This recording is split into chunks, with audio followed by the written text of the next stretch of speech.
তিনটা জিনিস ব্রেইনটাকে ধ্বংস করতেছে। ব্রেইন যে দামি জিনিস এটা তো বুঝি না, এই জন্য ব্রেইনের দাম বাড়ে, মানুষ কাছে এটা কি আর হবে। এক নাম্বার জিনিস, আচ্ছা এখানে কেউ কি আছে যে 100 কোটি টাকার মালিক? 100 কোটি নোবডি না? আচ্ছা, ব্রেইনের দাম এখনকার হিসাবে মিনিমাম 30,000 কোটি টাকা। কোনো সার্ভিস চার্জ আছে? যে আল্লাহ যদি কইতো যে ঠিক আছে 1% করে টাকা দাও, ফকির হয়ে যাওয়া লাগবে না? এই ব্রেনটা যে দিয়েছে এটা কাজে লাগাইতে পারতেছি না কেন? তিনটা জিনিস ব্রেনটাকে ধ্বংস করতেছে। এক নম্বরে কি? প্রফেসর মুখতার আহমেদ স্যার বলছে কিন্তু যে আমাদের ধৈর্য কম না? এই কি কম? তা উনি যেটা বলছে যে ধৈর্য কম, উনি তো বাংলায় বলছে, এই জন্য শুনে অত মজা লাগে নাই, মনে করছে এটা ফির কি সমস্যা। আপনি যদি আর্টিকেল পড়েন, আর্টিকেল মানে বিদেশি একেবারে কোটি কোটি ডলার খরচ করিয়া বিভিন্ন গবেষণা করে ওরা বাইর করছে, ওরা সেখানে বলছে কি জানেন, আপনার ব্রেইনের সবচেয়ে বড় সমস্যা হিসেবে তারা যেটা চিহ্নিত করছে সেটা তো ইংরেজিতে বলছে, কি নাম শুনেন?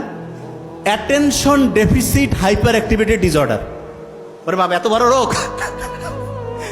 এইখানে যারা আছি হয়তোবা আল্লাহর মধ্যে এরা তো ইসলামী, এদের হয়তো বেশিরভাগ জনের ব্রেন ভালো আছে, তবে সারা দেশের যদি চিন্তা করি 80% মানে 10 জনে 8 জনের, আমার সাথে একটু বলতে হবে, attention deficit hyper activity disorder.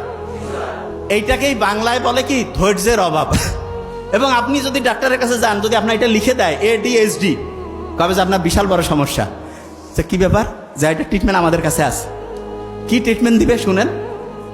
বলবে যে আপনি ঠিক রাতে এশার নামাজ যখন হবে তারপরে মোবাইল টোবাইল দেখবেন না, ঘুমাবেন। ফজরে উঠবেন, উঠে আগে একটু চোখ বন্ধ করে থাকবেন, শুকরিয়া আদায় করবেন, তারপরে একটু এক্সারসাইজ করবেন, সকালে একটু হাঁটাহাঁটি করে সূর্যের দিকে তাকাবেন, সারাদিন সহজে বেশি মোবাইল বের করবেন না, দুপুরের পরে একটু দেখতে পারেন, আর কোন সময় কি কাজ করবেন এটা ডায়েরি মেনটেন করে লিখে লিখে করবেন। ফি হচ্ছে কয়েক হাজার টাকা নিয়ে নিবে, বুঝেন নাই? বড় বড় যে রোগগুলো, আমি তো অবাক হয়ে গেছি যে কিরে বাবা, এগুলা রোগ, এগুলা ট্রিটমেন্ট, এবং এগুলো যাদের হয়, অবশ্য যার টাকা পয়সা কম হইলেও কোনো সমস্যা নেই, কারণ মানে রোগ যে আসে টেরে পাবে না। তা ওই বেশিরভাগ জন যারা আছে না, টাকা পয়সা প্রচুর, আমরা তো দেখি ওই যে তোমাদের নোবেল স্যার সারা দুনিয়া থেকে রুগী দেখতেছে আলহামদুলিল্লাহ, এবং ইন্ডিয়ায় মাদ্রাস চেন্নাইতে যে ভালো হচ্ছে না আলহামদুলিল্লাহ, কারণ খুব অথেন্টিক ইমানদারির সাথে রুগী দেখে, সে একটা পয়সা কোনোদিন 2 নম্বরই করেন, এই জন্য অনেস্ট ডাক্তার, আল্লাহর রহমত আছে আলহামদুলিল্লাহ। এবং সে যেটা করছে আমি দেখছি, হিউজ মানসিক এই প্রবলেমের রুগীগুলো আছে। তা এইটা থেকে কেউ যদি বাঁচতে চায় তাহলে তাকে ইসলামের রাস্তায় আসতে হবে না ইসলামের রাস্তা থেকে দূরে যাইতে হবে? ইসলামের রাস্তায় আসতে হবে, যে জায়গা থেকে আমি ছিলাম। তাহলে ধৈর্যের যে অভাব, এটা হচ্ছে ADHD, attention deficit hyper activity disorder. আচ্ছা, আমরা যে নামাজটা পড়ি, নামাজ যে পড়ি, এইটার সবচাইতে বড় গুরুত্ব হচ্ছে ব্রেইনটাকে ফোকাস দেওয়ার ক্যাপাসিটি বাড়ানো। ব্রেইনটাকে কি করার ক্যাপাসিটি বাড়ানো? ফোকাস দেওয়ার। আচ্ছা, বর্তমান পৃথিবীতে সবচেয়ে বেশি টাকা আছে ধনী লোক, একটা নাম বলেন তো, কে? Elon Musk. Very nice. 1835 সালে জন্ম নিয়েছে আমেরিকায় একজন এরকম ধনী লোক ছিল, যার নাম অ্যান্ড্রু কার্নেগি। কি নাম? Andrew Carnegie. তা উনি ব্যবসা বাণিজ্য যেইটাই করে খালি কোটি কোটি কোটি কোটি টাকা ইনকাম করে। আমেরিকার যে হচ্ছে গোয়েন্দা বাহিনী আছে না, তারা চলে গেছে তার কাছে, যে বলতেছে যে কি ব্যাপার, আপনি এত টাকা ইনকাম করতেছেন, সব কাগজপত্র আমাদেরকে দেখান। উনি সব কাগজপত্র দিয়েছে। কাগজপত্র দেখার পরে কোনো জায়গায় কোনো 2 নম্বরই ধরা পড়ে নেই। তখন ওনাকে জিজ্ঞেস করছে যে আপনি যে এত অসাধারণভাবে ব্যবসা করতেছেন, এটার পিছনে রহস্যটা কি? ধরবো কিন্তু এখনই, ওই যে লাস্ট পেজ। তা উনি তখন বলতেছে যে রহস্য হচ্ছে আমি যে কোনো একটা বিষয়ে 5 মিনিট মনোযোগ দিতে পারি। শুনুন আগে মন দিয়ে, কয় মিনিট মনোযোগ দিতে পারে? এই লাস্টের বেঞ্চ টুপি, কয় মিনিট মনোযোগ দিতে পারে? 5 মিনিট। ভেরি ফাইন, এই যে স্মার্ট ছেলে, 5 মিনিট। আচ্ছা, ওই সময় যারা ছিল সবাই কাছে 5 মিনিট, এটা তো কোনো কাজে না। তা বলতে ঠিক আছে আপনারা আসেন, মনোযোগ দেওয়ার টেস্টিং হচ্ছে।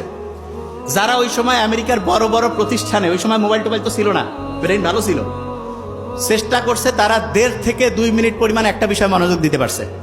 আর অ্যান্ড্রু কার্নেগি 5 মিনিট পারত।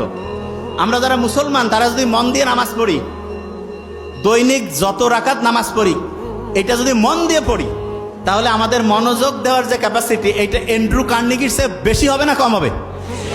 তাইলে টাকা ইনকাম করা কি কোনো কঠিন কাজ হবে?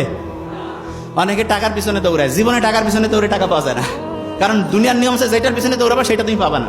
তাহলে ভাই কাজটা কি? তোমার সবচেয়ে শক্তিশালী অস্ত্র হচ্ছে ব্রেইন। এই ব্রেইনটা সবচেয়ে পাওয়ারফুল ভাবে আল্লাহ বানাইছে, এইটা শুধু তোমার ওই পাওয়ারটা ধরে রাখতে হবে। এবং ধরে রাখার জন্য যেই যেই বুদ্ধি দরকার আল্লাহ সবগুলো বুদ্ধি দিয়েছে, কিন্তু আমরা ধরে রাখতে পারি না কেন? কারণ আমরা নিয়মটা কেন মানতেছি সেটা বুঝি না। আমি যখন নামাজে দাঁড়াবো, নামাজে মনোযোগ দিলে এইটা ব্রেইনের ফোকাস করার যে ক্যাপাসিটি, ফোকাস, আচ্ছা ফোকাস জিনিসটাকে আমি বলি। এই যে ক্যামেরা আছে না, ক্যামেরাটা আমি যেই দিকে টার্গেট করব, ছবি কি ওইটার আসবে না অন্য জায়গায় আসবে? তাইলে আপনি যেই জিনিসটা টার্গেট করবেন আপনি ওই জিনিসটা পাবেন না অন্য জিনিস পাবেন?